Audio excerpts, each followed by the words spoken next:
Adorar o morir, un tema sumamente interesante y totalmente acorde a los días en que vivimos. Voy a iniciar con una palabra de oración. Ahora sí, acompáñenme y vamos a orar juntos, porque orar siempre es bueno. Oremos. Querido Padre, quiero darte las gracias en esta noche por la posibilidad que nos das de abrir tu palabra con libertad en la iglesia de Durham. Padre, permite que nosotros, al revisar el libro de Daniel, podamos encontrar un modelo a seguir, porque se acercan tiempos difíciles en este mundo. Y si no estamos preparados y listos, nuestra vida podrá naufragar. Por esa razón, ayúdanos para que al mirar el ejemplo de Daniel y sus amigos, nosotros seamos animados a mantenernos fieles en todo tiempo y en todo momento. Gracias por tu Espíritu. Acompáñanos al abrir tu palabra en el nombre de Jesús. Amén y amén. Quiero iniciar con Daniel capítulo 3, verso 1, que dice lo siguiente. El rey Nabucodonosor hizo una estatua de oro cuya altura era de 60 codos y su anchura de 6 codos, y la levantó en el campo de Dura, en la provincia de Babilonia. Casi que dice en la iglesia de Durán. Casi. Hubiese sido bueno mirar eso para ver qué ocurriría con nuestros hermanos. ¿Saben que me llama la atención la dureza de corazón del rey? Porque el rey recibió clara información, si ustedes notaron en el tema de ayer, importante información de que el único Dios verdadero es Jehová, quien mueve el universo. Pero con todo, el rey está mostrando una actitud soberbia. Hay una actitud grotesca de parte de él. Y noten lo que hace: erige una estatua de oro, inclusive marca la altura y la anchura y la coloca en un campo, y tiene un fin sin duda nada bueno. Yo quiero que usted tenga una idea de qué tan grande era la estatua. Y yo he colocado la medida acá para que usted pueda tener una idea conmigo. 60 codos de altura equivalen a 26.7 metros. En un lenguaje muy conocido en esta zona serían unos 9 pisos, 88.5 pies. 9 pisos en un edificio. Yo pregunto, ¿en un edificio de 9 pisos que esté cerca de acá, lo podremos ver a simple vista? Sí, tiene suficiente altura. Noten que la anchura era el ancho de un auto, unos 6 codos que representan 2.7 metros, unos 9 pies. O sea, sin duda, el rey tenía riqueza para hacer una estatua de oro de esta dimensión. Era muy rico. Y no solamente eso, quería dar un mensaje potente de que él era el que mandaba, y entonces tenían los que vivían en la zona que someterse a su autoridad. Ahora, dice el comentario bíblico adventista que los críticos han señalado las proporciones de la estatua, 60 por 6 codos, más o menos 26.7 metros, como una evidencia del carácter legendario del relato. Sin duda, una estatua de 9 pisos de altura. Porque las proporciones de la figura humana son inferiores en la proporción de 5:1. Sin embargo, no conocemos la apariencia de la imagen. Se lo voy a decir en español. Hicieron la estatua de tal manera que llamara la atención, aunque no cumpliera las proporciones de un ser humano. Lo que ellos querían era llamar la atención y mostrar el poder increíble que tenía Nabucodonosor. Ahora bien, ¿y para qué sería la estatua? Yo también me hago una pregunta. ¿Será que vino con advertencia esta prueba para Daniel y sus amigos? ¿O simplemente un buen día miraron y encontraron esta estatua en ese campo y entonces se enfrentaron a un gran problema y dilema? Es una gran pregunta. Porque el tema ahora se va a cifrar en adorar. Y quiero que noten lo que ocurre en la escena. Daniel capítulo número 3 dice que trajeron todo lo que era Babilonia en su momento en la capital, Las llevaron hasta ese lugar todos los cautivos y también los ciudadanos. Y en el verso 4 de Daniel capítulo 3 dice, y el pregonero anunciaba en alta voz, mándese a vosotros, oh pueblos, naciones y lenguas, que al oír el son de la bocina, de la flauta, del tamboril, del arpa, del salterio, de la zampoña y de todo instrumento de música, os postréis y adoréis la estatua de oro que el rey Nabucodonosor ha levantado. No vino con advertencia. Reunieron a toda la ciudad, ahí estaban sin importar la nacionalidad, y bajo amenaza comenzaron a sonar la música y dijeron, tienen que inclinarse y adorar la estatua. Esa sumisión sería someterse al dios de Babilonia, Marduk, e inclusive al rey Nabucodonosor. De hecho, el comentario bíblico adventista dice que al rendir homenaje a la estatua daría evidencia de sumisión al poder del rey y al mismo tiempo demostraría reconocer que los dioses de Babilonia, los dioses del imperio, eran superiores a todos los otros dioses locales. Y era algo muy común. No olviden que yo les conté ayer que para Nabucodonosor el conquistar Jerusalén era sinónimo de que Marduk era superior a Jehová. Pero Dios le mostró a Nabucodonosor que así no son las cosas. Era una tendencia de que el imperio que conquistaba, su Dios era el que le daba la victoria. ¿Saben que por esa razón crucifican a Jesús en una cruz? Era una humillación para el Hijo de Dios morir crucificado, porque la cruz era un símbolo pagano del dios Tammuz.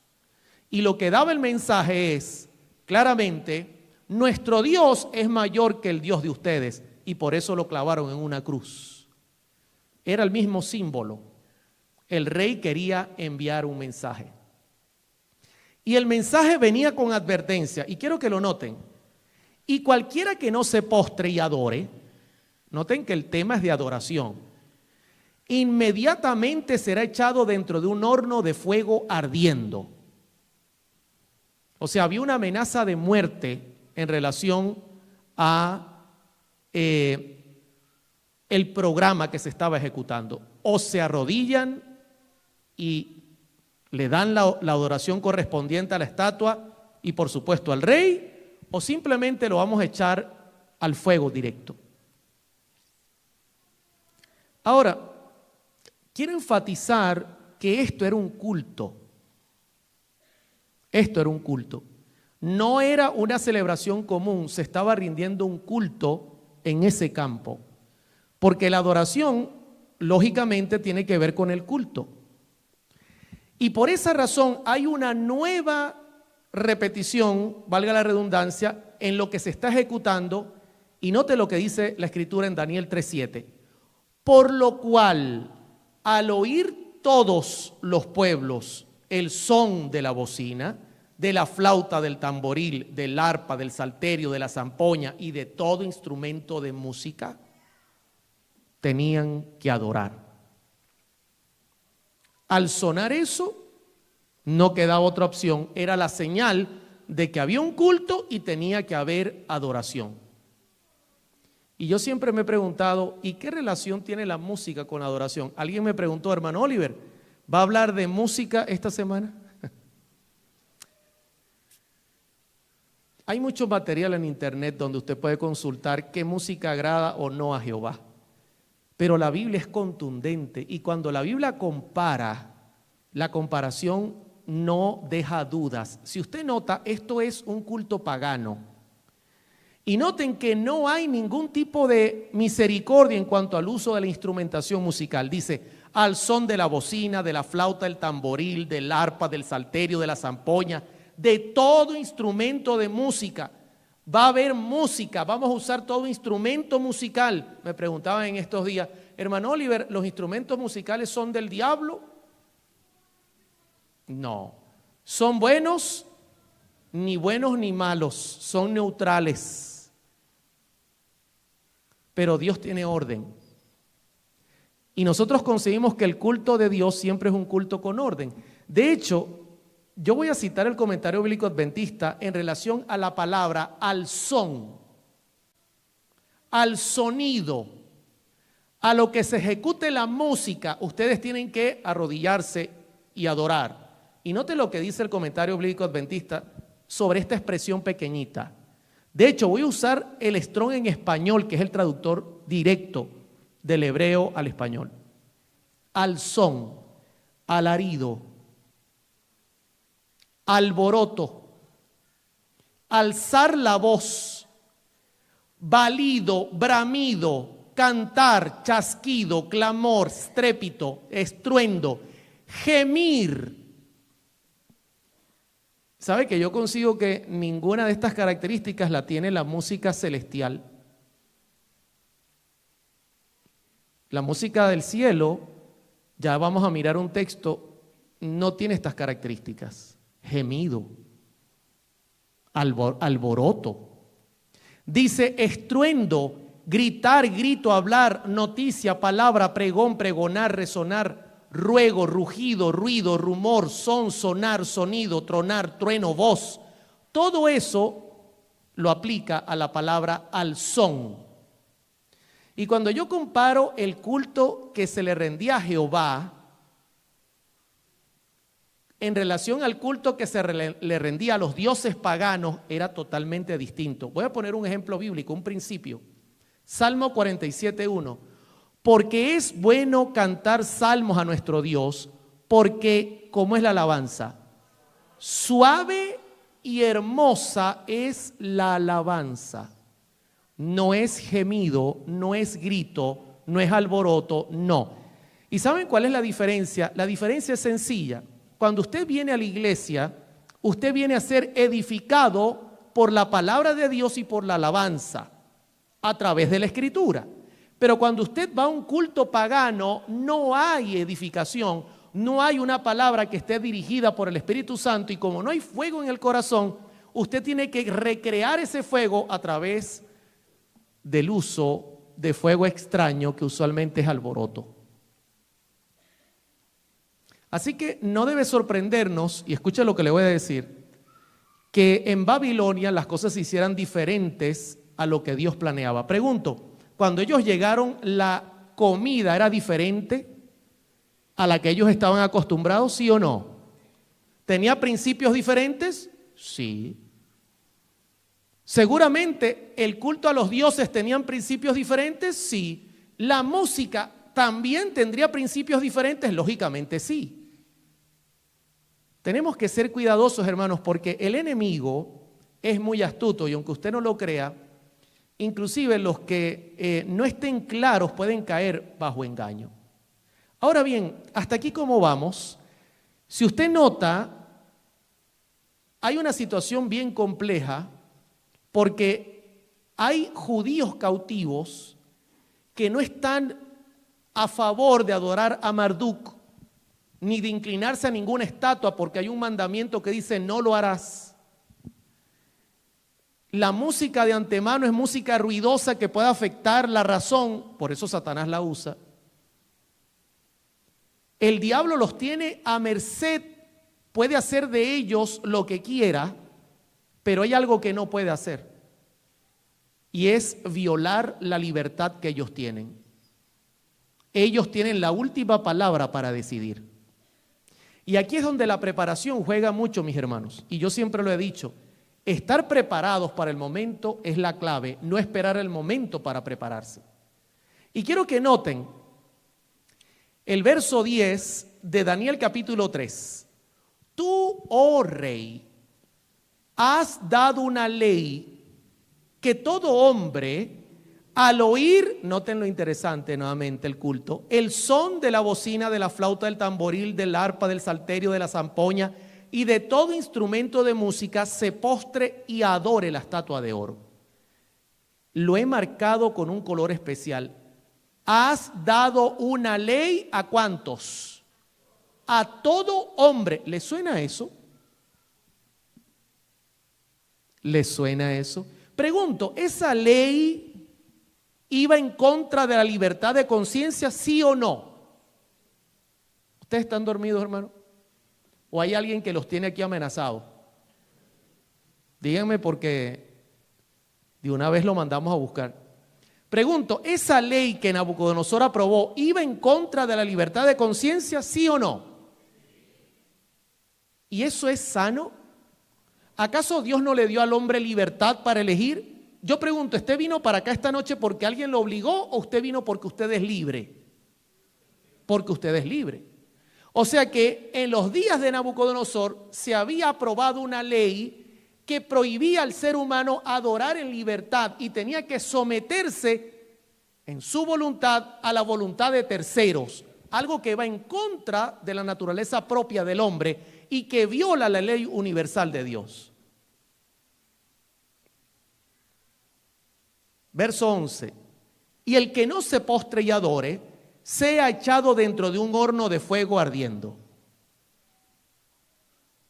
No hay opciones. Pregunto, ¿hay una tercera opción? Yo podía levantar la mano y decir, disculpe señor, usted el pregonero, ajá, dígame, ¿me puedo ir? No. O te arrodillas o te echamos en el horno.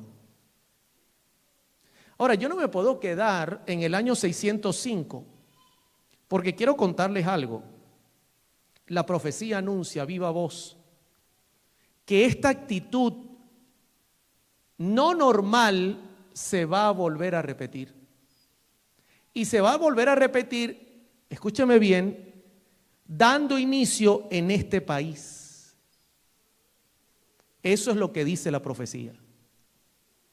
Y dice Apocalipsis 13:15, haciendo un reflejo de lo que acabamos de leer en Daniel capítulo número 3, versos 10 y 11, dice: y se le permitió infundir aliento a la imagen de la bestia para que la imagen hablase e hiciese matar a todo aquel o a todo el que no la adorase. Pregunto, ¿es un paralelismo a lo que ocurrió en el año 605? ¿Sí o no? Sí. La profecía dice que nuevamente el diablo va a usar esta estrategia. Y saben, el diablo es muy estratégico. El diablo juega con las estrategias. Cuando la libertad le permite al diablo destruir a la iglesia, la usa. Y usualmente eso ocurre cuando la iglesia tiene libertad, ocurre un fenómeno. La iglesia, por tendencia, es histórico, entra en un estado de confianza y, ¿cómo lo llamaría yo? De comodidad. Aunque usted no lo crea, la libertad que hoy día tenemos genera un estado de confianza y de comodidad que nos duerme. Y eso le gusta al diablo. Mientras él le saque provecho, él es feliz. Pero hay un detalle, que la libertad también trae problemas, y es que la libertad me permite a mí llevarle a usted un mensaje potente para que usted conozca al Señor. Y eso a él no le gusta. Y estos muchachos estaban haciendo ruido en Babilonia. Y el Dios que nunca había sido conocido en esas tierras estaba brillando como nunca. Y el diablo entendió que era tiempo de cambiar la estrategia. Ya la libertad estaba siendo un problema para él, tanto que el mensaje estaba llegando hasta los atrios del mismo palacio del rey. Y él dijo, no me conviene.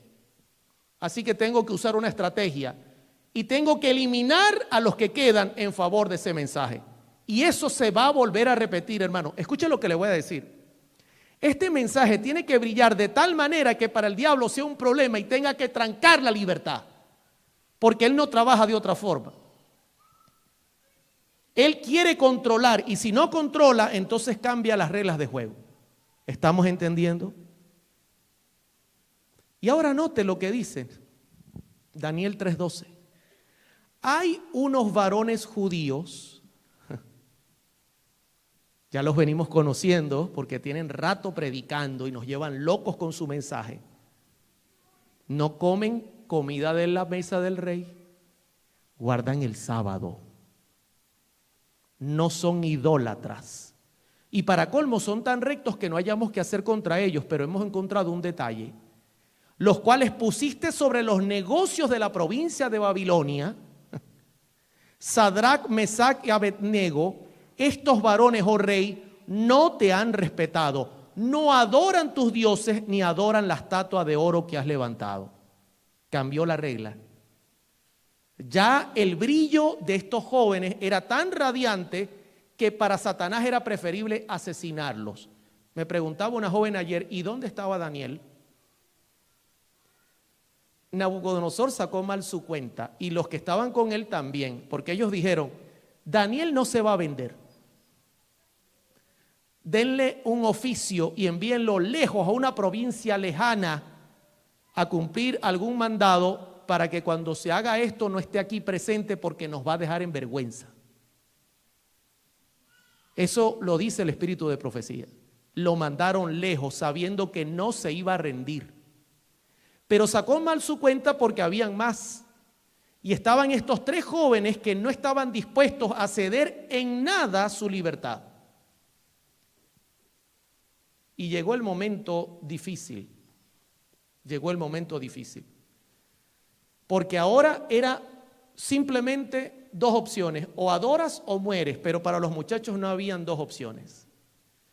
Para un hijo de Dios no existen las dos opciones. Para un hijo de Dios solo existe una opción: fidelidad. Olvídese de la segunda opción, eso no existe para un hijo de Dios. Un hijo de Dios está preparado para que la sorpresa no lo sorprenda, para que el cambio no lo abrume. Está preparado a ser fiel, pase lo que pase, hermano. Y estos muchachos tenían un carácter a prueba de fuego. Y dice la Escritura en Daniel capítulo 3, verso 14, y habló Nabucodonosor y les dijo, ¿es verdad, Sadrach, Mesach y Abednego, que vosotros no honráis a mi Dios ni adoráis la estatua de oro que he levantado? Yo imagino a Nabucodonosor diciendo, les estoy haciendo la pregunta solo para ver qué van a decir, porque yo sé que es verdad. Yo los conozco. ¿Acaso no andan cerca de mí? Yo sé que no se van a rendir. Pensé que al ver el alboroto se quedarían quietos, pero estoy equivocado. Verso 15. Ahora pues, la prueba. ¿Estás o estáis dispuestos para que al oír el son de la bocina, de la flauta, el tamboril, del arpa, el salterio, de la zampolla y de todo instrumento de música os postréis y adoréis la estatua que he hecho? Y aquí viene ahora la amenaza. Porque si no la adorareis, en la misma hora seréis echado en medio de un horno de fuego ardiendo. Y noten la declaración tan dura que él hace. ¿Y qué Dios será aquel que os libre de mis manos? Duro eso. Hermano, ese día se acerca. Y mi mayor temor es que nosotros no estemos listos para dar la respuesta. Porque el momento para prepararse no va a ser ese. El momento para prepararse es hoy. Si usted hoy no pasó la prueba de hoy, no va a pasar la de mañana. Y si usted no pasa la de mañana, sucesivamente, cuando llegue ese día, no la va a pasar. El evangelio funciona viviendo cada día a la vez, porque cada día tiene su propio afán, dijo Jesús. Si usted hoy vence la prueba de hoy, entonces usted estará preparado para la de mañana. Y así sucesivamente. Y cuando llegue este día, usted estará preparado como ellos a responder como ellos. Dice Daniel 3:16. Sadrach, Mesach y Abednego respondieron al rey Nabucodonosor diciendo, no es necesario que te respondamos sobre este asunto.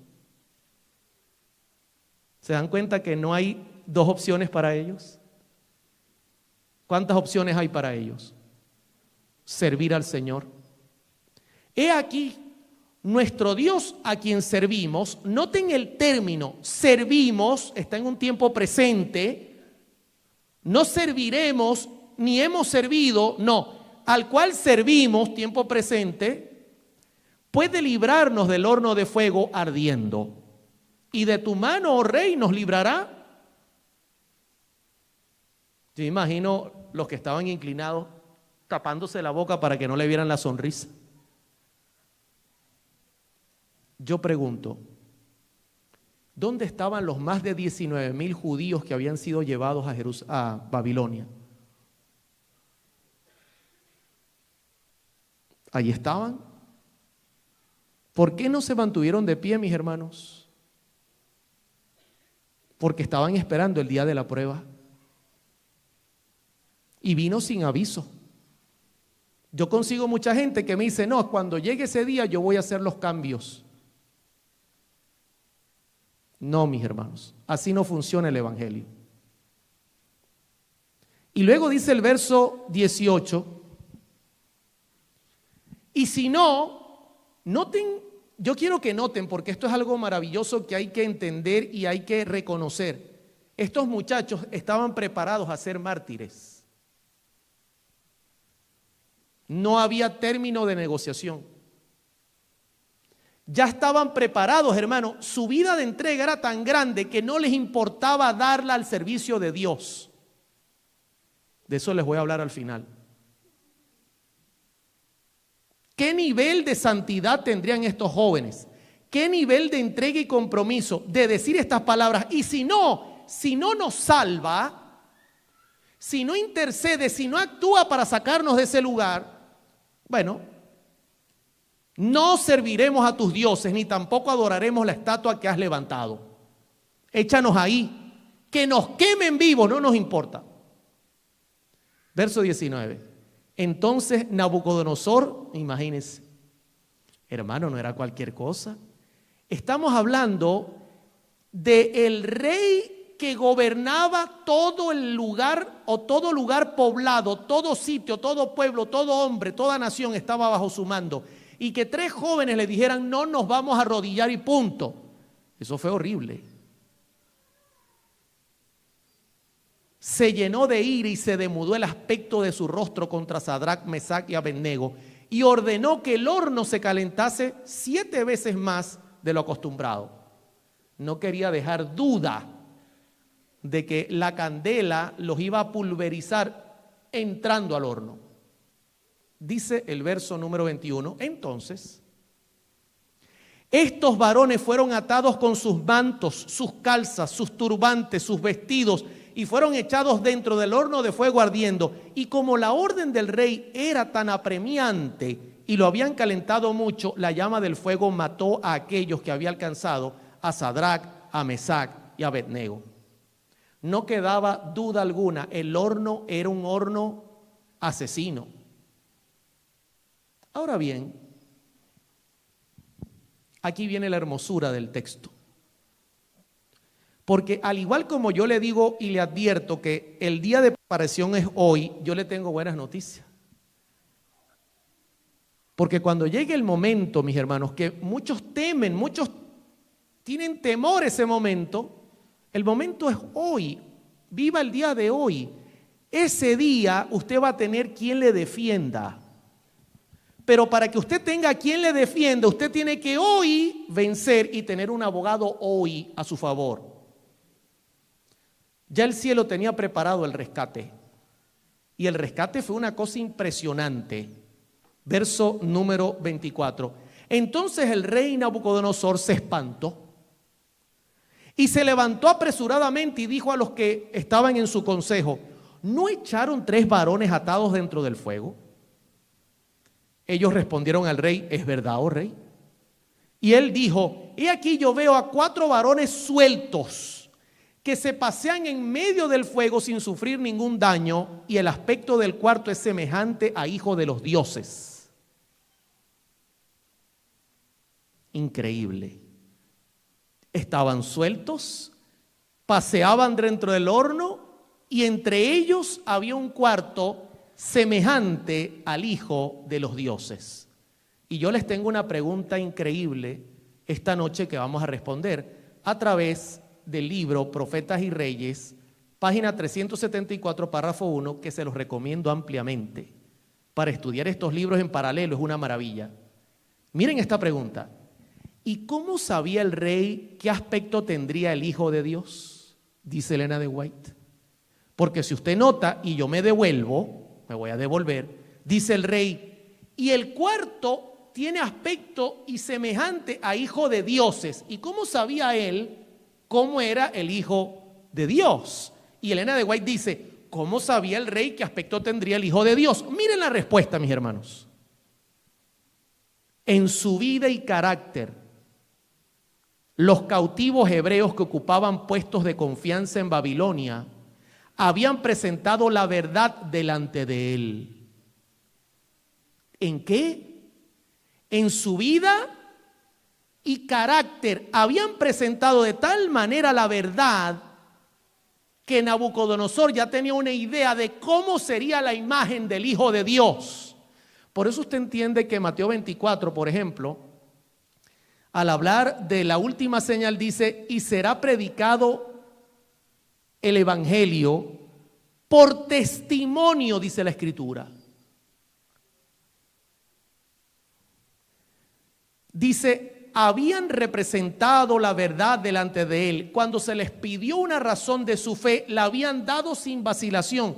Noten lo que les he estado explicando. El diablo notó que el imperio babilónico se estaba llenando del evangelio por causa de estos muchachos y dijo, yo no puedo permitir esto, me van a convertir al rey. Lo que falta es que se convierta al rey.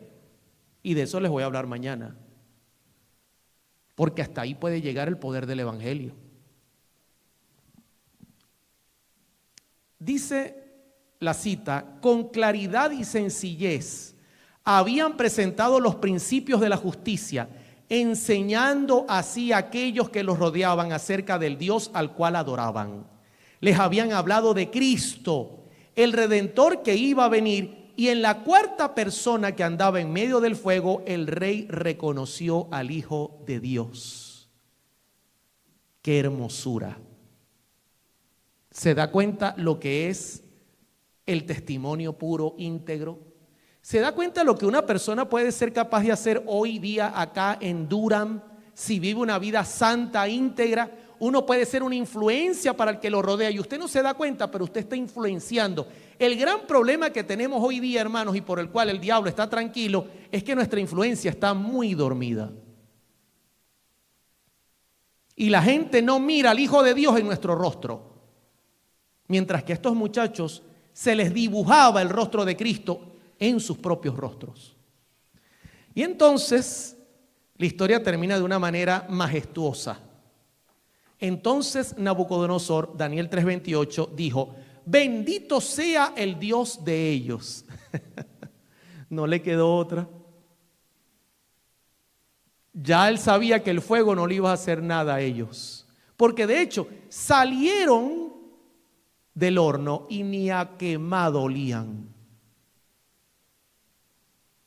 De Sadrach, Mesach y Abednego, que envió a su ángel y libró a sus siervos que confiaron en él y que no cumplieron el edicto del rey y entregaron sus cuerpos antes, noten esto, entregaron sus cuerpos antes que servir y adorar a otro Dios que su Dios. Esos muchachos entraron al horno seguros de que Dios los iba a reclamar y a proteger, pero y si no, estaban dispuestos a morir. Y yo les pregunto, mis hermanos, hasta aquí ¿cómo vamos? ¿Cómo les pasó la película de la primera parte? ¿Se vieron en el espejo? Si mañana usted sale fuera de su casa y hay una estatua que mide 9 pisos, ¿está listo para mantenerse en pie? ¿O lo va a sorprender? Porque el reino de Dios no vendrá con aviso, dice la Escritura. Y ese es mi mayor temor, que nosotros tenemos tanto conocimiento que decimos no, podemos manejar el conocimiento y hasta los tiempos y salir vivos. Como dice el comentario bíblico adventista sobre los falsos profetas, son los que dicen que tú puedes andar por la puerta ancha y por el camino ancho y terminar en el mismo destino que la puerta angosta con el camino angosto. Falso. Ahora, como estamos contra reloj, quiero ahora hablarles, denme un segundo porque no sé a dónde me fui. Ok, quiero hablarles ahora de la segunda prueba que nos habla de preparación y tiene que ver con Daniel. Noten que en la primera prueba Daniel no está, pero en la segunda prueba que ya está bajo el tiempo de Medo-Persia, Daniel es protagonista y nuevamente se presenta un cuadro muy similar. donde el profeta será probado hasta lo sumo. Y dice la Escritura en Daniel 6:3, pero Daniel mismo era superior a estos sátrapas y gobernadores, porque había en él un espíritu superior. Y el rey pensó en ponerlo sobre todo el reino. Vuelvo al punto. Miren que es el mismo punto. Daniel tiene libertad. En medio de su libertad, vive una vida plena de adoración como todo hijo de Dios. Pero eso tiene problemas, porque eso perturba al diablo, porque eso gana almas. Y el diablo juega con la libertad y juega también con la persecución. Cuando la libertad duerme a la iglesia, él está feliz, pero cuando la libertad es un tropiezo, él dice: no me sirve. Tengo que cambiar las reglas de juego. Y Daniel me está haciendo mucho ruido. Y note lo que dice la Escritura en Daniel 6, 4 y 5. Entonces los gobernadores y sátrapas buscaban ocasión para acusar a Daniel en lo relacionado al reino, mas no podían hallar ocasión alguna o falta, porque él era fiel y ningún vicio ni falta fue hallado en él. Quiero que noten algo, que es otro patrón que conseguimos en la historia. Siempre los gobiernos están inmiscuidos en asuntos religiosos. Siempre los gobiernos, Satanás utiliza los gobiernos para inmiscuirse en asuntos religiosos, porque solamente metiéndose hasta allí, ellos pueden cortar la libertad de pensamiento y de elección. Y aquí están los gobernadores, le ponen el ojo a Daniel y dice: no hallamos falta en él. ¿Cómo podemos hacer para quitar a este hombre que es un tropiezo? Y el diablo diciendo: y también para mí es un terrible tropiezo. Verso 5, entonces dijeron aquellos hombres: no hallaremos contra este Daniel ocasión alguna para acusarle, si no la hallamos contra él en relación, ¿con qué cosa? Con la ley de su Dios. Qué interesante. Este es el problema, mis hermanos. El problema es la ley de Dios. Desde el cielo ha sido el problema para Satanás. ¿Por qué? Porque le molesta. Y cuando los hijos de Dios representan su santa ley en su santo carácter, esto es un problema para el diablo. Y noten lo que el comentario bíblico adventista dice, porque me llamó mucho la atención en cuanto a esto. Un examen cuidadoso de las costumbres de Daniel, una observación minuciosa de su trato con los compañeros y subordinados y un repaso cuidadoso de los registros revelaban que no había irregularidades que dieran motivos a quejas o acusaciones. Era un hombre por el medio muy cabal. Sin embargo, los enemigos de Daniel también sabían que nunca se lo encontraba rindiendo culto a ninguno de los templos de Babilonia, ni tomaba partes en las ceremonias religiosas paganas. Este hombre no rinde culto a nada. Fíjense cómo lo tenían medido. Y yo a veces digo: ¿qué mira la gente en tu persona? ¿Que eres igual al mundo o diferente al mundo? Cuando la gente te mira, ¿cómo te relaciona? Podemos arrastrar a Oliver para que caigan las complacencias que nosotros hacemos, en los chistes que nosotros contamos, en las burlas que nosotros hacemos, o no vamos a contar con él porque él tiene una actitud diferente, él reverencia a Dios. ¿Sabe que la gente mira eso? Inclusive en el trabajo te están observando para ver si tú representas al reino de Dios.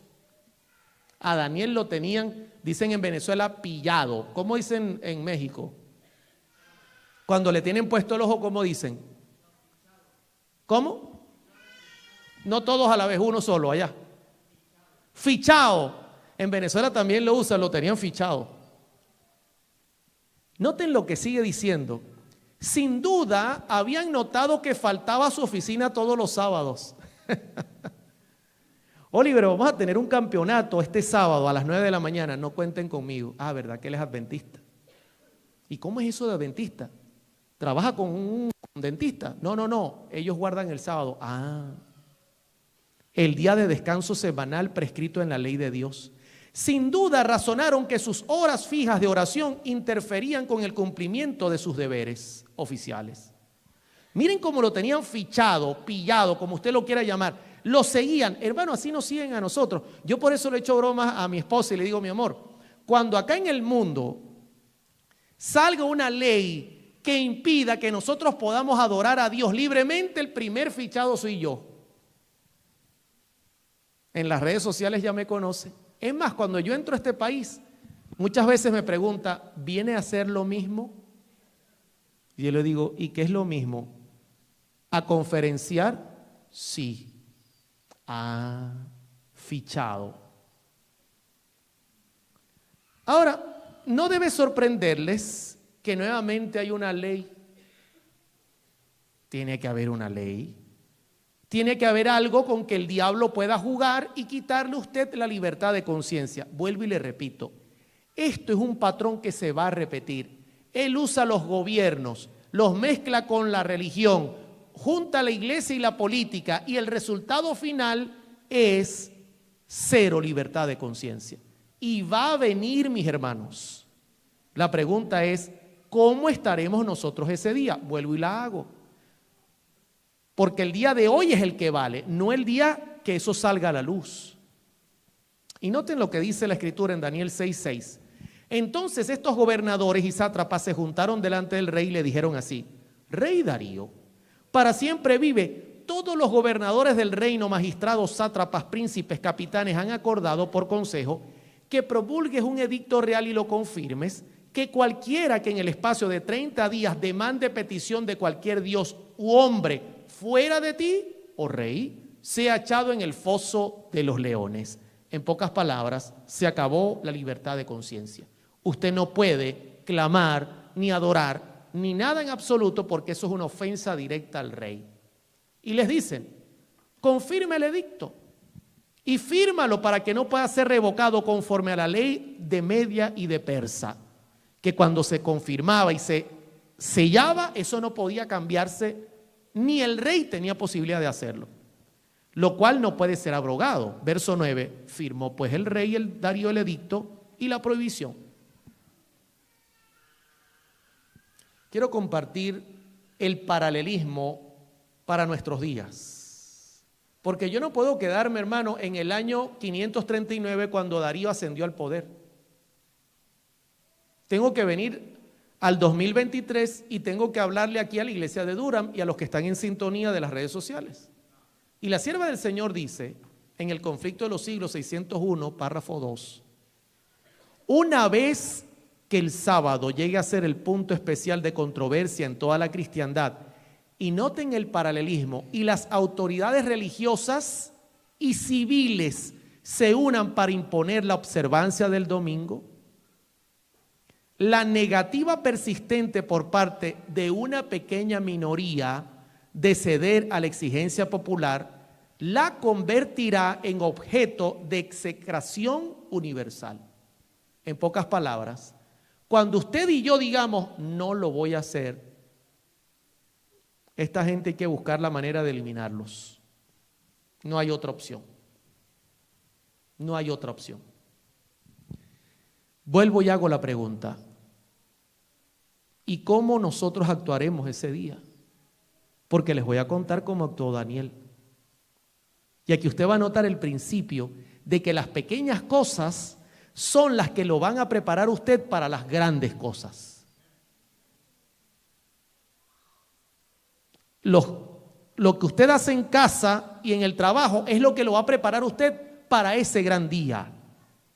Y note lo que dice la Escritura en Daniel 6:10.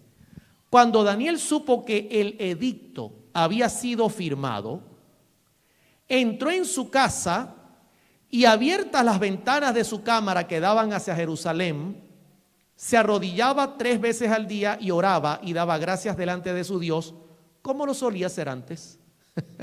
Oye, lo dice de una manera tan sencilla, ¿no? Tan sencillo, mira, cuando Daniel se enteró, no puedo adorar conforme a mi conciencia, no. ¿Y qué pasa si yo lo hago? Te van a echar con los leones. Ok. ¿Y qué vas a hacer, Daniel? Lo mismo. ¿Cómo lo mismo? Ayer me arrodillé 3 veces al día. Hoy voy a arrodillarme 3 veces al día. Y mañana 3 veces al día. ¿Se da cuenta que el día de hoy es el que vale?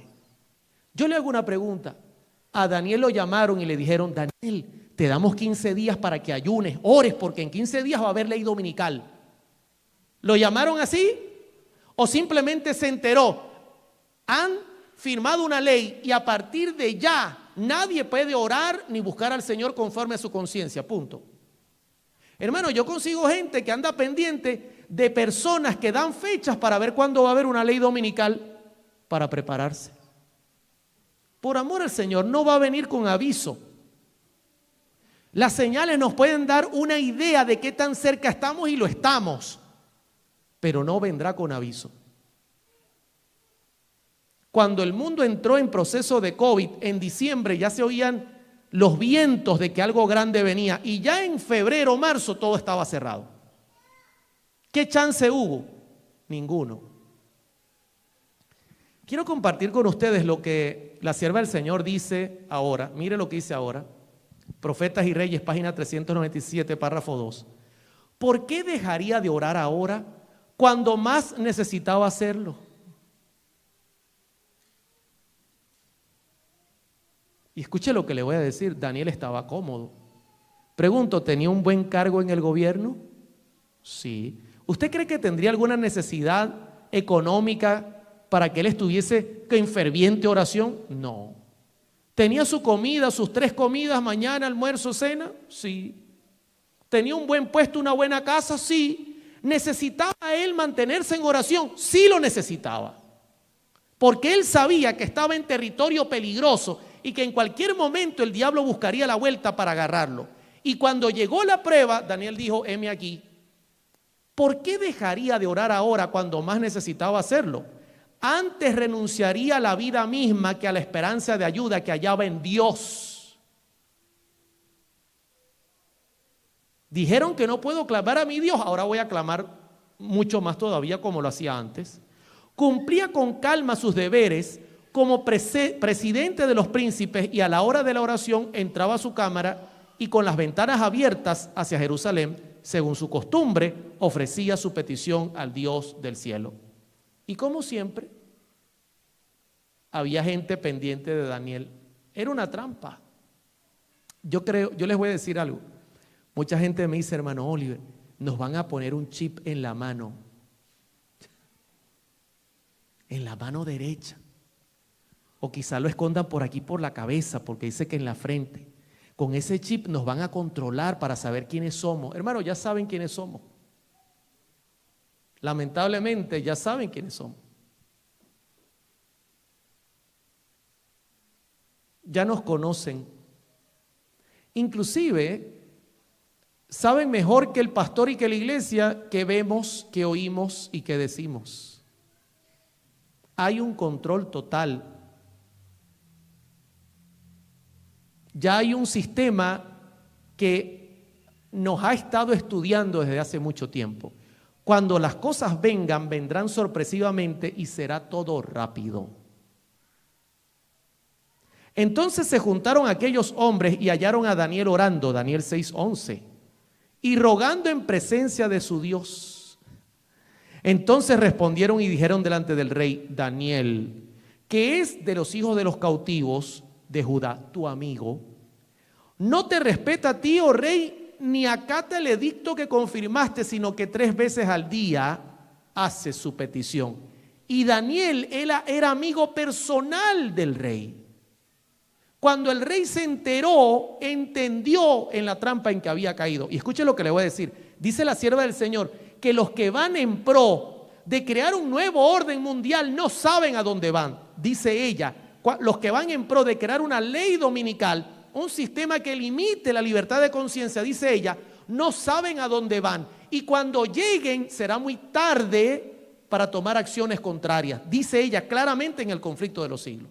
Cuando este rey se dio cuenta de lo que había hecho, de que había firmado una orden que ponía precio a la cabeza, incluyendo de sus amigos, que no eran para nada gente mala ni perversa, quiso ir atrás y no había vuelta.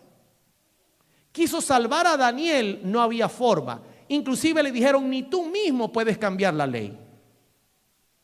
Él debe adorar o morir. reconocer tu supremacía o morir. Y ya ustedes saben que un hijo de Dios no negocia. Un hijo de Dios no tiene dos opciones, tiene una sola. Y es la misma opción que practica todos los días: adorar al Creador. Y dice la Escritura, Daniel 6:16, entonces el rey mandó y trajeron a Daniel y le echaron en el foso de los leones. Y el rey dijo a Daniel: el Dios tuyo, a quien tú continuamente sirves, Él te libre. Tremendo. Fíjense que en esta declaración hay tristeza, hay un reconocimiento de que hay un ser superior, pero no hay manera de salvar a Daniel. Las cartas están echadas, las suertes están echadas. Quiero compartir esta cita que me llama la atención, porque yo no me puedo quedar en el año 539, yo tengo que venir con ustedes al 2023.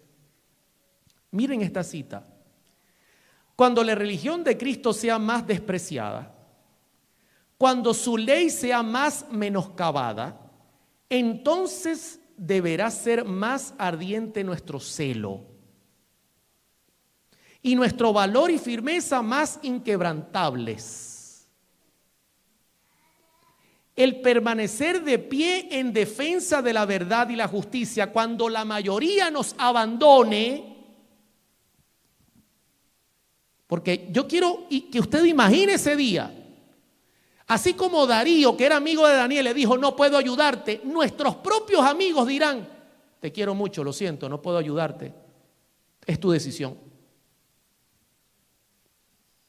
Por eso Cristo dice: familiares propiamente entregarán a sus familias, amigos a sus amigos, porque no habrá opciones, mis hermanos. Dice la sierva del Señor: el pelear las batallas del Señor, cuando los campeones sean pocos, esta será nuestra prueba. Óigame. Cuando la mayoría en una reunión así salga por esa puerta y solo 2 o 3 queden en pie, esa será nuestra prueba.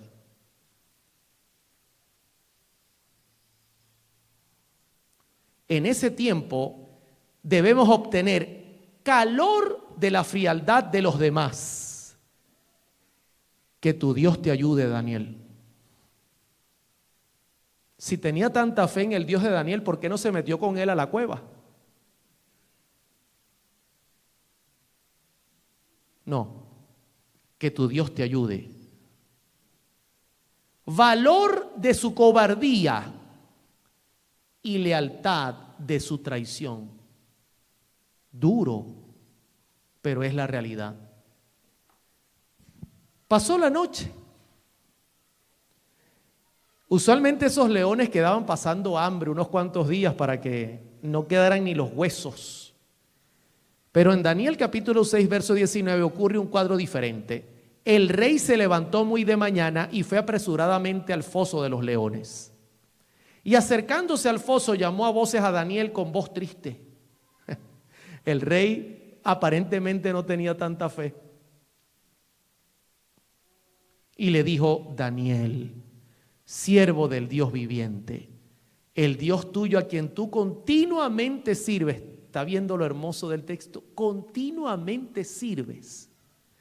¿Te ha podido librar de los leones? ¿Se da cuenta la diferencia cuando llegue el momento, lo diferente que es un cristiano que continuamente sirve y uno que continuamente engaña? Porque en el cielo no hay término medio. O usted continuamente sirve o usted continuamente engaña. No hay opción media. Por eso dice Jehová: como tú eres tibio, no eres ni frío ni caliente, te tengo que vomitar. Porque o continuamente sirve o continuamente está engañando. ¿Y cuál de los dos nos apunta a nosotros? Y noten lo que ocurre desde adentro.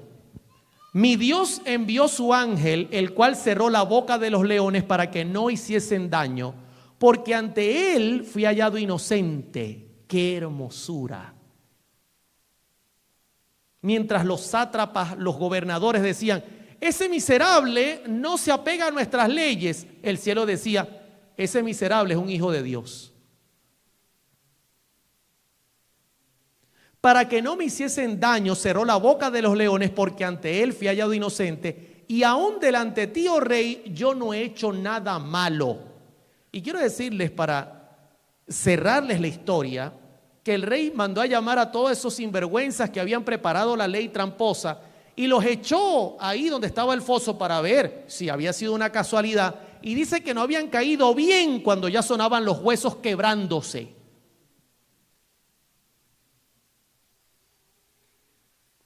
Quiero cerrar con estas dos citas.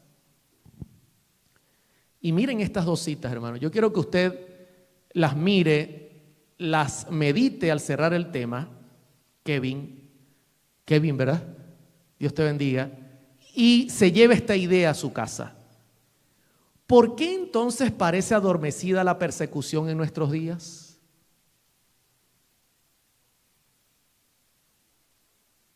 Yo a todos los veo libres, pudieron llegar aquí sin problema. Gracias a Dios, amén. Eso es una bendición.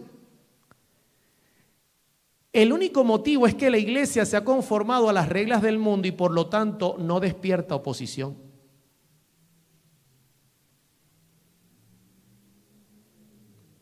Si el cristianismo es aparentemente tan popular en el mundo, ello se debe tan solo al espíritu de transigencia con el pecado. Mi madre. Se da cuenta que cuando el diablo está en peligro y ve que el evangelio se activa, dice, no me sirve la libertad. Es un obstáculo ahora. Termina diciendo ella en El conflicto de los siglos, página 445, párrafo 2, reaviven, o mejor dicho, revivan la fe y el poder de la iglesia primitiva. Y el espíritu de persecución revivirá también y el fuego de la persecución volverá a encenderse. Y yo les tengo una buena noticia porque no todo es malo. Aquí hemos visto una historia maravillosa. Pregunto, ¿Dios salvó a su siervo? ¿Dio la cara por él? Sí. ¿Saben que la profecía dice que la persecución va a levantarse nuevamente como una prueba indubitable de que el pueblo de Dios se va a levantar nuevamente? Con el carácter de Dios, con el poder de Dios.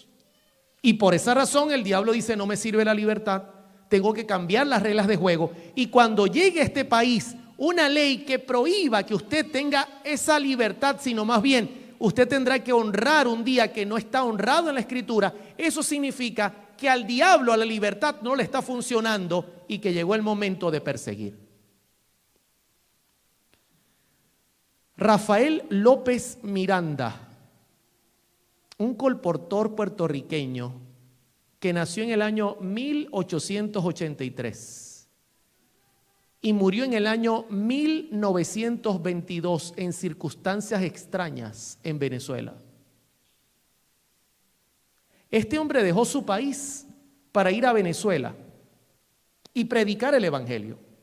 Noten el año en que nace, 1883, y noten el periodo de tiempo donde él sirvió, creció, se formó, muriendo en 1922. En 1922 todavía en Venezuela la Iglesia Católica tenía un control duro de la libertad y este hombre estaba bajo amenaza predicando en Venezuela. ¿Y quién lo amenazaba? El sacerdote, el párroco del pueblo.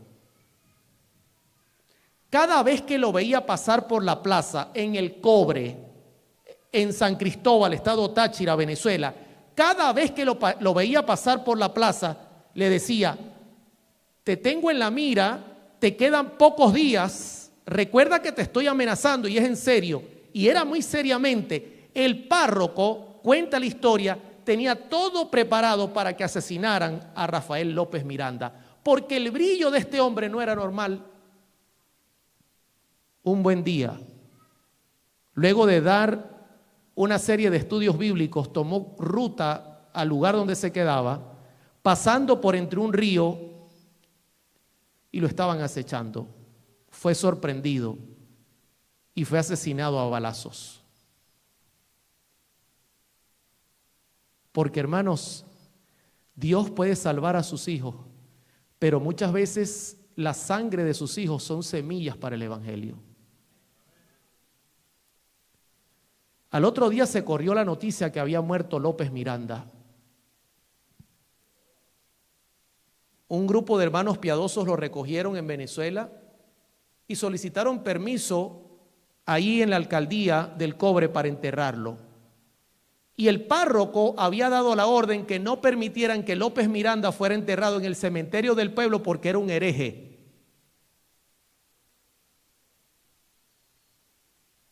Y estoy hablando del año 1922 para que usted entienda que es muy poco tiempo para el tiempo que vivimos, casi 100 años, para que usted viera cómo estaba la libertad en Venezuela para ese tiempo. Así que no les quedó otra que colocarlo fuera del cementerio. Lo enterraron fuera del cementerio, a unos metros a distancia, fuera de las paredes del cementerio, porque era un hereje.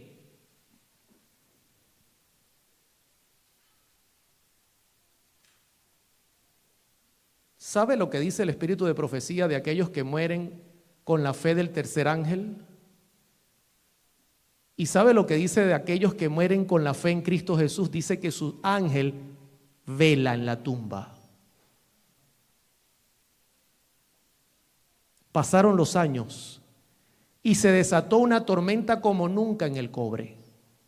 Fue tan duro que el río se salió de su cauce y se dirigió directamente al cementerio. El cementerio estaba antes en el camino del río y posterior al cementerio estaba López Miranda enterrado. Y el cementerio fue barrido completamente por el río, pero cuando llegó la tumba de López Miranda se abrió en dos y no tocó la tumba.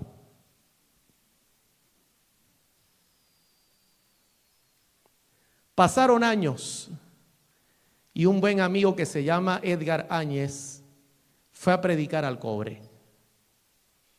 Y fue a visitar la tumba de López Miranda. El pueblo que no conocía la historia del colportor, ¿saben lo que hizo? Dijo, este es un santo. No tiene sentido lógico que todo el cementerio fue barrido y este santo no fue tocado. Algo tiene que tener este hombre. Y así que lo colocaron en el centro del nuevo cementerio. Y cuando Edgar Áñez fue a visitar la tumba, estaban rindiéndole culto a López Miranda los católicos, mis hermanos. No había una iglesia adventista en el Cobre. Y Edgar Áñez se puso de pie sobre el lecho de López Miranda y dijo, yo vengo a hablarles de este hombre. ¿Usted lo conoce? Sí. Y les contó la historia de López Miranda. Y hoy día hay una gran iglesia en el Cobre que sigue creciendo.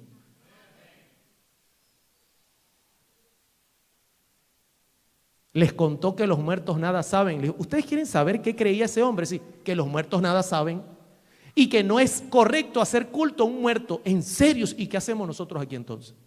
Bueno, vámonos a darle estudios bíblicos. Y les dio estudios bíblicos. Y aún siguen sumándose personas. Hermanos queridos, el Señor viene pronto. Yo creo en eso. Y gente como López Miranda va a estar en pie cuando Cristo venga, dispuesta a dar la vida por lo que creen. Y yo pregunto esta noche, ¿cuántos de los presentes no quieren esperar ese día, sino hoy decirle al Señor, por favor, ayúdame, quiero estar preparado? Porque hoy es el día que cuenta. ¿Cuántos colocándose de pie quieren pedirle al Señor ese poder y pedirle esa voluntad de prepararse? Yo voy a orar por ustedes, mis hermanos, y por este servidor. Yo mismo me veo en el espejo en cada tema y le pido al Señor misericordia. Vamos a orar. Padre, te doy las gracias por tu palabra. En cada historia que hemos relatado hoy, hemos visto, Señor, jóvenes que continuamente te servían y cuando llegó el día de la prueba fueron héroes de la fe. Fueron héroes de la fe porque no esperaban la prueba, vivían cada día conforme a tu voluntad, teniendo una relación continua contigo. Por favor, ayúdanos a copiar el modelo. El día es hoy. Abre el corazón de mis hermanos para que entiendan que mañana no cuenta. Señor, somos un soplo. No sabemos si amaneceremos mañana. Por eso te ruego hoy, toma nuestros corazones, hazlos tuyos, transforma nuestras vidas y que vivamos un verdadero evangelio, Señor, apartados del mal y sirviéndote continuamente. Y cuando vuelvas, si tu voluntad es llevarnos contigo vivos, alabado sea tu nombre. Pero si necesitamos entregarnos, Señor, que nuestra mente sea tan tuya que nadie en este mundo nos pueda privar de decir, no puedo hacer otra cosa que servir al Señor. Si tengo que entregar mi vida, el Señor sabrá cómo lo haré, pero dispuesto estoy. Como dijeron los jóvenes, oh Rey, y sábelo, el Señor nos puede librar. Y si así no fuese, no cederemos.